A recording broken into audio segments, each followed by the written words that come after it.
Mr. Speaker, thank you for being with us tonight and your thoughts on what we're seeing in North Carolina. Well, look, I think this is an American tragedy. 53 years after Martin Luther King's great "I Have a Dream" speech at the Lincoln Memorial, 8 years after the election of an African-American president who's had 2 consecutive African-American attorney generals, race relations are decaying in this country. Part of the reason for that young woman's anger is way beyond violence.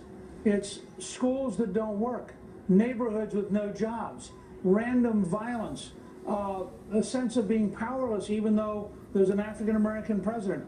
You know, there's a report today that over 3,000 people have been shot in Chicago this year. They don't get this kind of coverage, but over 3,000 people have been shot. Over 500 have been killed in Chicago. And yet, there's no national reaction. Obama doesn't notice it. Clinton doesn't notice it. And I think there are 2 different things here, and I don't know what will happen in the next 50 or so days.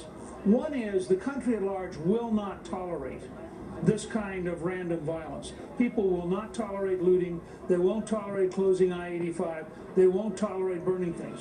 On the other hand, most Americans, I think, desperately would love to fix the challenge of the inner city, and they know it's not working. That young lady who was so angry a while ago, her anger wasn't just about the problem of police violence. She has a life that has no future.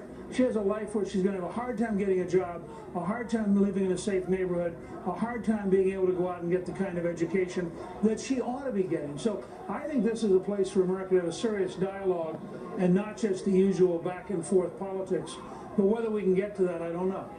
We want to update the audience that now the Charlotte Police Department is informing us that the person who was shot by another civilian.